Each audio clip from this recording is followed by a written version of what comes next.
Okay, so there is a concept called exciton Bohr radius. I think this concept we also discussed sometime in your semester 3, third semester. So what is this concept?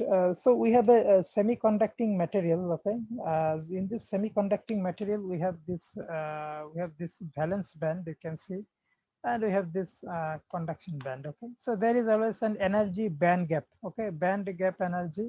So there is a band gap between the top of the valence band and the bottom of the conduction band.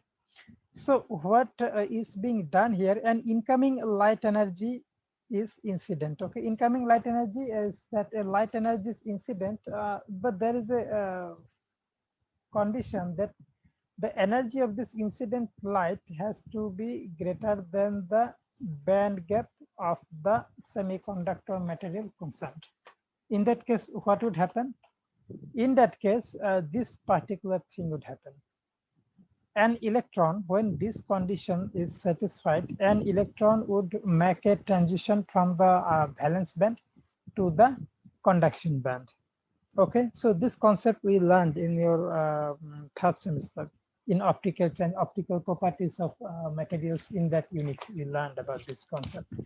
So an electron would make a transition to the conduction band from the valence band. Okay,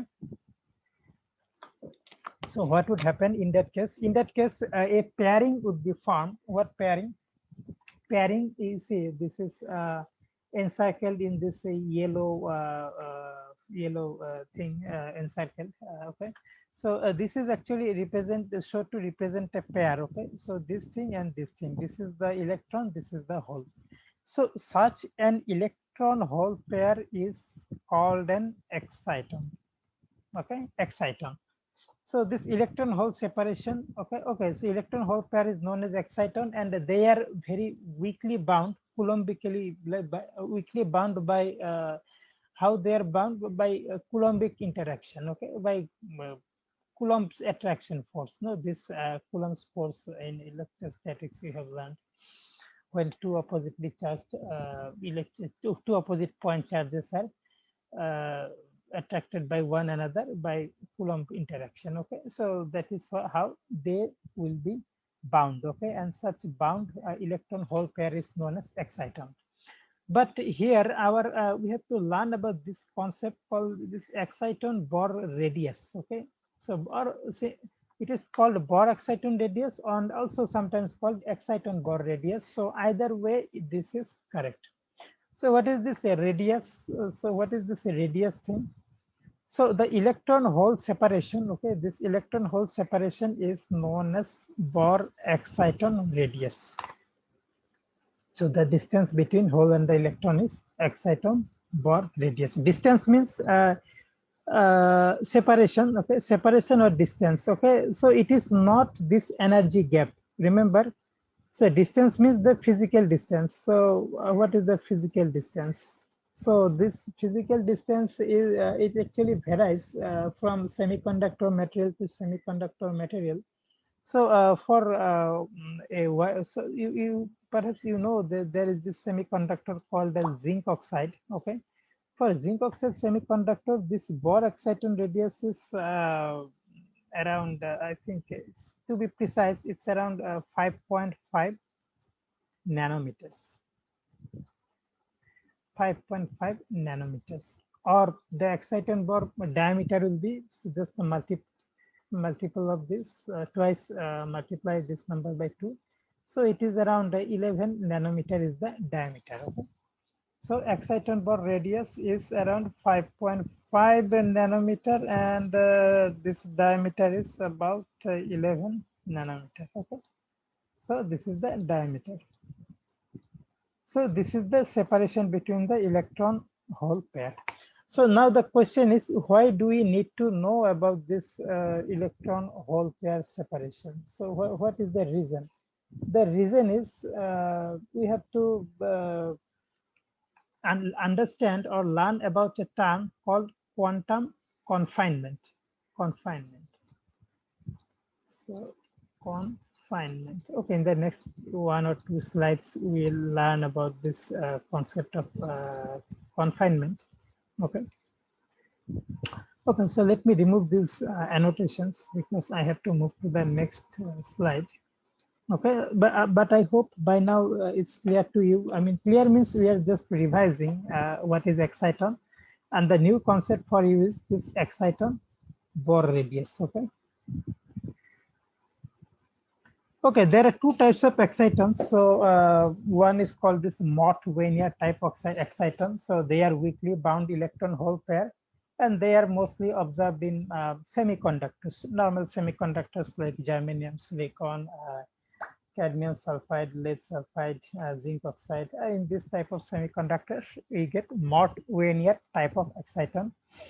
And there is the other type of exciton called a Frenkel exciton, so which are like bound strong by strong Coulombic interactions, okay, between the hole and the electron. And in most of the organic semiconductors, okay, they are found, okay. So in normal semiconductors or inorganic semiconductors, we have Mott-Wainier type, which are weakly bound electron hole pairs. And in organic semiconductors, we have this strongly bound electron hole pair, okay, and yeah, so which are known as Frenkel exciton.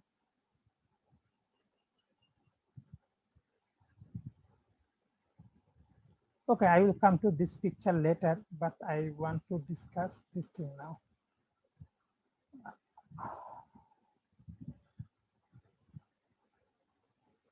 Okay, quantum confinement. So what is quantum confinement?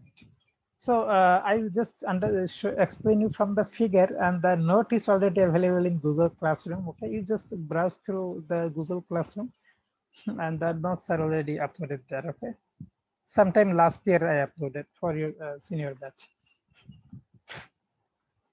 So there are mainly two quantum confinement dimensions. So one is called strong confinement. One is called strong confinement when capital R is much lesser than small r. So what is capital R? Capital R is the dot. Okay, here it is written dot means it is a quantum dot. Okay, so I am writing it as Q dot. Q dot, or simply a you can call it a nanoparticle. NP I am writing. And the other thing is weak confinement. Weak confinement means that figure has not been shown here. That is just the opposite case. When the size of this quantum dot is much greater than exciton Bohr radius. Okay, so R means the exciton Bohr radius. So just now we have learned what is the separation of the electron and hole. Okay, yeah. Okay, so one thing, just quantum. Why are we using the term quantum everywhere? Like quantum confinement, quantum dot. Then we learn about quantum well, quantum wire. So why are we using quantum? Because you see these nanoparticles, okay, nanoparticles are very small particles, okay, very small microscopic particles that have sizes in the range 1 to 100 nanometers. So when a particle or a material is this small, so their behavior and their properties are better explained by quantum mechanical principles rather than classical mechanical principles, okay? So, you know, this de Broglie hypothesis, no? This wave matter duality, okay? Sorry, wave particle duality. So this de Broglie hypothesis says that wave nature is associated with only microscopic particles. So for such small particles, so we have to like, if we have to explain their certain physical phenomenon like electronic structure, optical properties, etc. So quantum mechanics is the best thing to do. Why? Because yeah, classical mechanics simply fails in this regime. Okay, classical mechanics is not applicable in this particular area of materials. Okay, and what is a quantum dot? One differentiation that I would make: what is a quantum dot and what is a nanoparticle? So technically they are same. Okay, quantum dot nanoparticle. how they are same? I can call them as all quantum dots are nanoparticles, but not all nanoparticles are quantum dots. Okay, you understood? All quantum dots are nanoparticles, but not all nanoparticles are quantum dots. So why? Because quantum dots are generally of the size range 1 to 10 nanometer. 1 to 10 nanometer. But nanoparticles can be up to 100 nanometers. Okay, up to 100 nanometers. Not necessarily they have to be within 10 nanometer in size. Okay. Therefore, all quantum dots are nanoparticles, but all nanoparticles are not quantum dots. So what is a quantum again? So why are we using the term quantum again? Because in this range, okay, in this range below up to 10 nanometers or below 10 nanometers. So this quantum confinement, okay, this confinement is very strong. What confinement? The confinement affects on the particle or the dot. So you can also call them as nano dot, quantum dot, nanoparticle. So they are known by various names. Okay, so they represent basically the same thing. So this quantum nature is very pronounced below 10 nanometers, very pronounced, or they are strongly confined. Okay, so what is confined exactly? If we say that what is confinement, so what you are confining exactly? Okay, let me show this. So small r is the exciton Bohr radius, means we have one hole here, one electron here, as per this figure, okay, according to this figure. And this blue shaded region is the nanoparticle or the quantum dot. Let me call quantum dot because here we are talking about strong confinement. Okay, so weak confinement figure is not given here. So this figure corresponds to strong confinement. So what are we confining now? So from this figure, what do you understand? This is an electron, this is a hole. Or it can be other way around. Here it can be hole, here it can be electron. So either way it is true. So I'll not go for the absolute electron and hole positions, but it can be hole. It can be hole in the middle, the electron here. And this is the exciton Bohr radius. Okay, exciton radius. So what is being confined here? This electron. Confined means this electron is confined to the boundary, confined within the boundary of the nanoparticle. Confined means the electron is not able to move. Okay, let me type here the electron. What is an electron again? An electron is a charge carrier.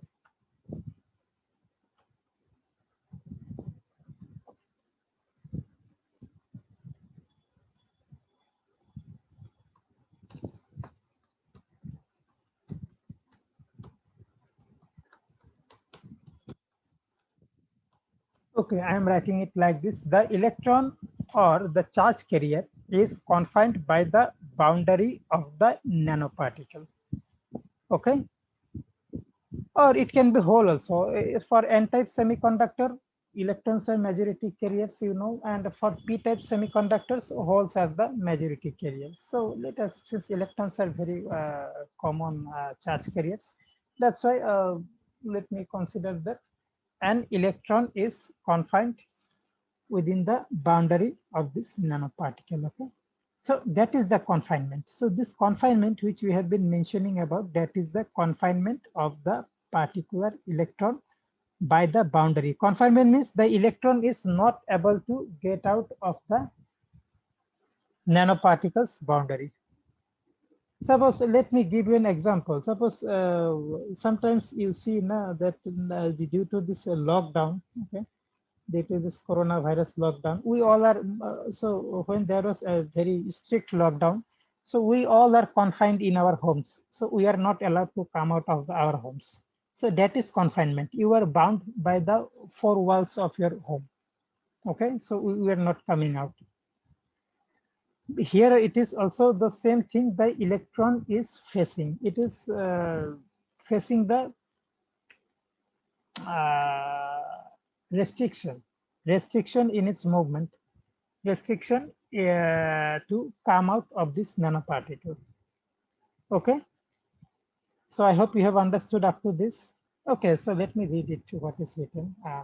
In the strong confinement regime, an electron is confined by the particle boundaries. Yeah, I have just explained. Oh yeah, the same thing I have written here. The electron is confined by the boundary of the nanoparticle. So, okay, I did not notice it, but that is the thing. So it has to respond to change in particle size by adjusting its energy. A quantum confined structure is one in which the motion of the charged carrier is confined in one or more directions by potential barriers. So what are the potential barriers? So this surface of this quantum dot or this nanoparticle, okay, that is the potential barrier. The motion of the electron is restricted by the potential barrier, means the surface of this nanoparticle. Okay, so surface potential, we call it. So now, okay, now we learned that an electron is confined. So what? So what do we get from that?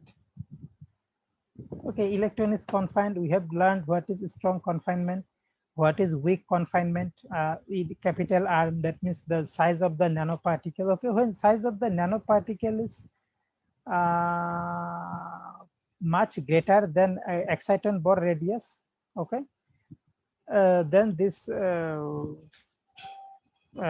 blue dotted region. So just imagine it is much more expanded than this exciton Bohr radius. In that case, what will happen?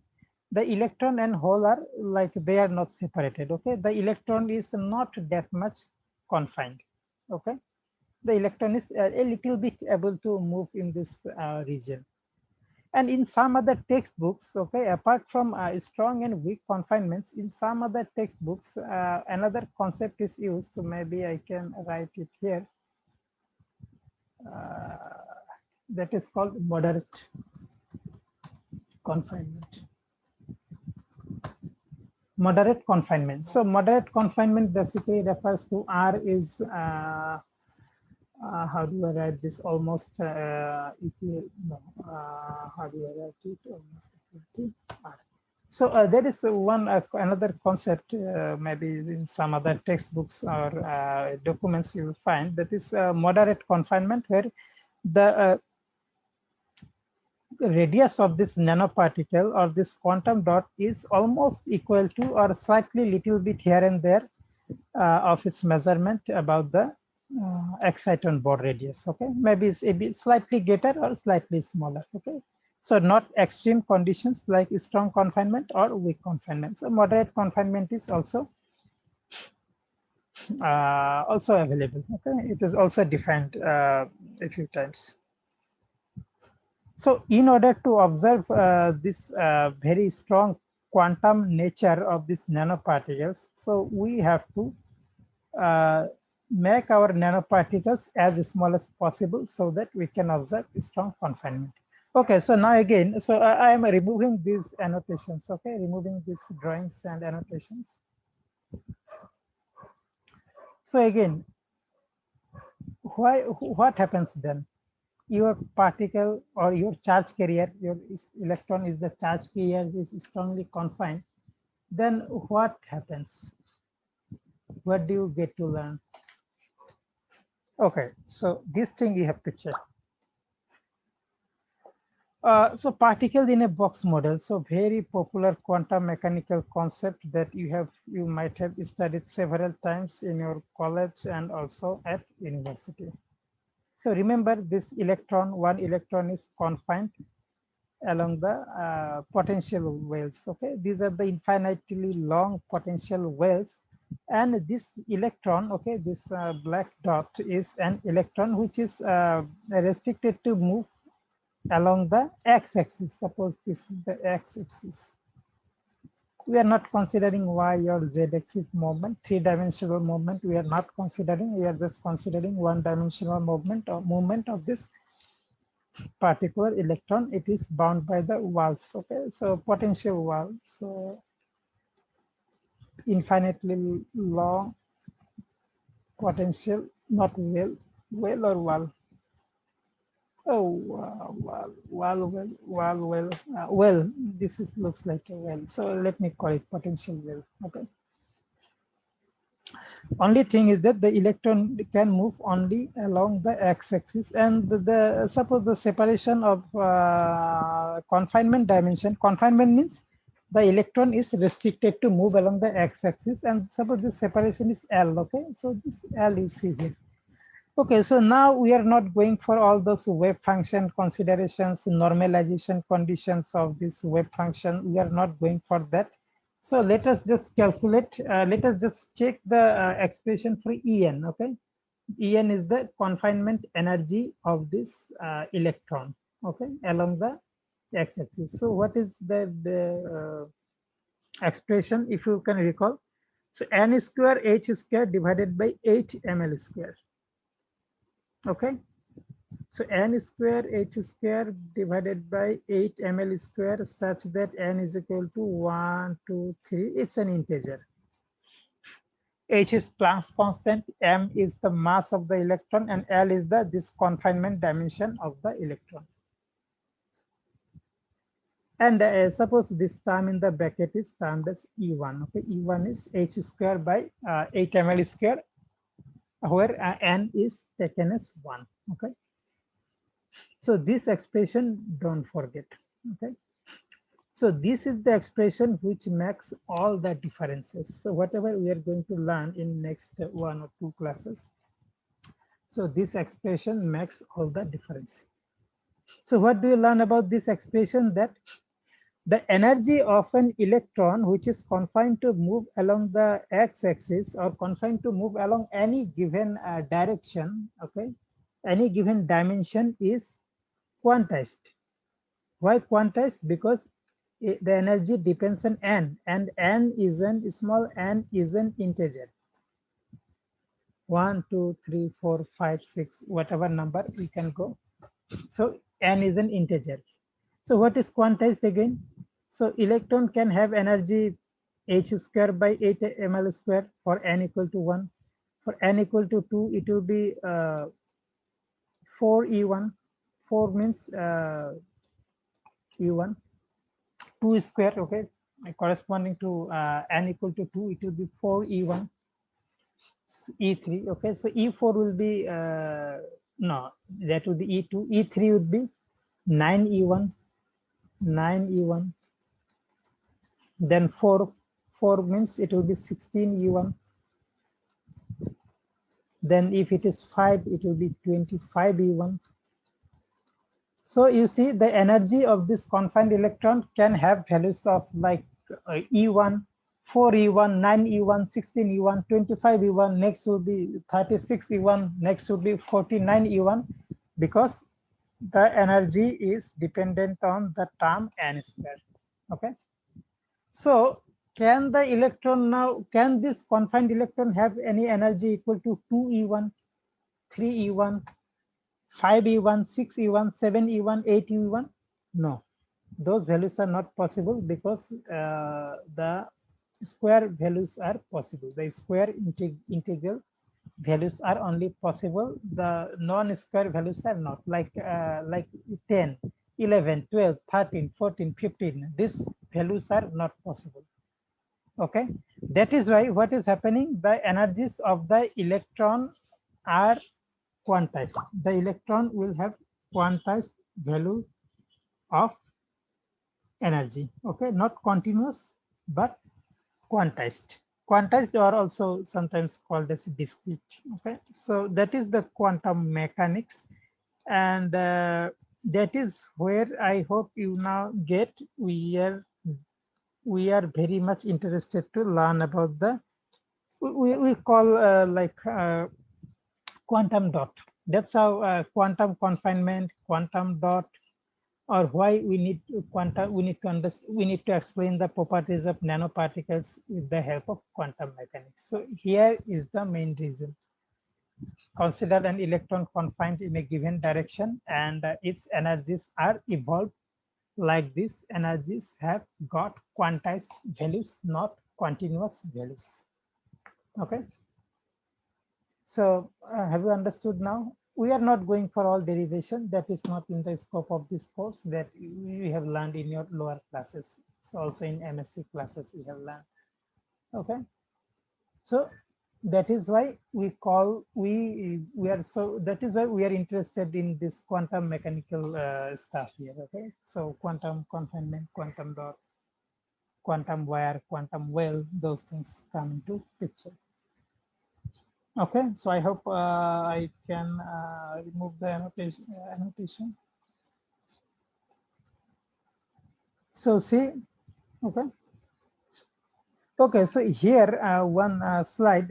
So here how energies are like energies evolve for a free particle and a confined particle. You see, this one is a free particle. Free particle means the electron is able to move in any direction. X-axis, Y-axis, Z-axis, or in simple words, the electron is able to move in 3 dimensions. Okay, so the electron energy will be something like this, a parabolic curve. Okay, so energy, and it is an EK diagram. Okay, EK diagram to be precise. So this is K. K stands for the wave vector and E stands for the energy. Okay, so if you do an EK plot, you will get parabolic in nature on both sides of minus K direction plus K direction. Why so? Because you see energy. Okay, how this is derived, we are not going for that again. So E is proportional to K square. Okay, that is why. So E proportional to K square, and what is the nature of such plots? The nature of such plots is that they are parabolic in nature. Okay, so is it clear? So they can have any value of energy the electron can have if it is a free particle. It is not a confined, but it is a free particle. Any value of energy corresponding to K. Okay, K is wave vector.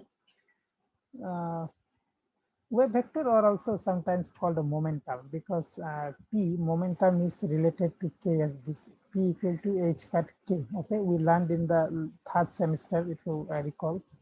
So K is sometimes called momentum, sometimes called wave vector. So you don't get confused because K is related to momentum like this. So just H cut H cross, you multiply K, we get momentum. Okay. Okay, so now let us, so this is of our importance, the free particle, not the free particle, but this confined particle energy is of our importance. So you see, so this parabola is again, this parabola corresponds to this particular parabola, free energy, energy of the free particle. So when we have a confined particle, so its energy, it will not have all energy values of this free electron. It will have only fixed energy values of the free electron, like this energy value corresponding to n equal to 1, this energy value corresponding to n equal to 2, this energy value corresponding to n equal to 3, and this one corresponding to n equal to 4. Okay, so although a free particle can have continuous value of energy along the parabola, but this quantum particle, or sorry, this confined particle, the particle is electron here, it can have only discrete values of energy, E1, E2, E3, E4. Okay, so E1 was okay. So what was E2? E2 was 4 E1. Okay, or like that. What is E3? E3 was 9 E1. Okay, that we have seen in the previous slide, and E4 is the 16 E1. Okay, so that's why 25 will be even further spaced from this in the upward direction, but we cannot show that because of lack of space here. Okay, so you see the values are, so here the value of confined particle is not possible. So here anywhere value of confined particle is not possible. here anywhere value of quantum confined particle is not possible. Energies are possible in this value and this value, this value and this value. In between, they are not possible. Like I have explained, 2E1, 3E1, 5E1, 6E1, 7E1, 8E1, 10E1, 11E1, those are not possible. Okay, only 4E1, 9, 6E, 16E1, 25E1, 49E1, 64E1. So those will be possible. Okay, so have you understood this? Confined particle energy. Okay, so here it is just a combined plot with free particle energy. So okay, I am removing this annotation again, and yeah, so let me check if I have a better figure.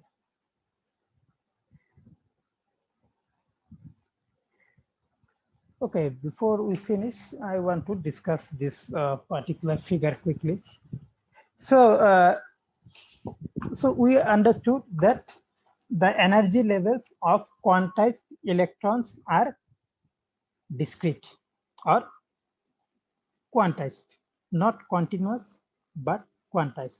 So let us check this picture. Okay, so here you have a semiconductor. Okay, semiconductor means it is a bulk semiconductor, BULK, three-dimensional, no nano dimension.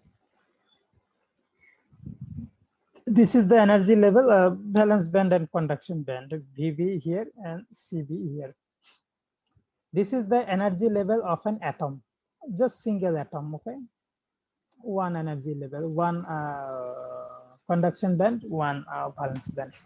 But most interesting is this part, this middle part, quantum dots. So quantum dots are how many atoms should be there in a quantum dot? Around 10 atoms, 10 to 100. Suppose let us consider, okay, 100 is, if 100 is too much, let me consider 50 atoms make this quantum dot. Okay, around 50 atoms. 5 nanometer in size. 50 atoms means it will be roughly 5 nanometer in size, quite small, and will be strongly quantized. So in case of quantum dots, okay, this is again VB, this is again conduction band. Okay. In case of quantum dots, these energy levels are quantized. Quantized means they cannot have continuous values, okay, like bulk semiconductor. So in bulk semiconductors, there are so many atoms, billions of atoms, and all atoms have their energy levels. Each atom has one energy value corresponding to it. Therefore, so basically when you combine so many atoms to form a bulk semiconductor solid, so their energy values are just like overlapping with one another or adding up with one another, and that is why we can get to see continuous energy bands here, continuous. So this shaded means it is continuous. So continuous, I am not writing the full word here. But in case of quantum dots, you see there are only limited number of atoms, only 50 number of atoms. And we also have just learned this electron is confined along one dimension, okay? But the electron may also get confined in 3 dimensions. So in quantum dot, the electron confinement is 3 dimension. Probably in the next class, we'll learn about that, okay? So some new things we have to learn. So, but if you understand these things, so whatever we'll be learning in the next class will be very easy. So in quantum dot means 3-dimensional confinement, and therefore these energy levels, you see, they are quite separated from one another. This one, this one, this one. Why? Because other values of energies are not possible, like 2E1 is not possible, 10E1 is not possible, like 20E1 is also not possible, okay? So since those energy values are not possible, so we have quantized values of energy, like what are possible. E1 is possible, 4E1 is possible, 9E1, 16E1, 25E1, those are possible. Okay, so therefore the energy values are so much quantized here. Energy values means, sorry, the valence band and valence band energy levels and conduction band energy levels are so much quantized. Okay. So have you understood up to this? Because this is just a manifestation of the energy level of an atom. In atom, only one energy level, but in quantum dots, 50 atoms means 50 energy levels are there on the valence band, and on the conduction band would be there. And in case of bulk semiconductors, there will be millions or billions of atoms are there. So there will be so many energy levels that they just overlap with one another, and we can get to see such continuous bands of energy. Okay. So here what is happening, quickly I'm telling you, so very interesting. The band gap of this particular quantum dot is greater than this band gap. Okay, so kind of band gap enhancement is happening. So yeah, I am written here, band gap enhancement of the semiconductor with size reduction. So why band gap enhancement happens again? Band gap enhancement happens because of quantized nature of energy levels. Okay, because of quantized nature of energy levels, this band gap enhancement of a quantum dot is happening corresponding to its bulk material. Same material, suppose silicon semiconductor and silicon quantum dot. Okay, so more about this we'll learn in the next class. Okay.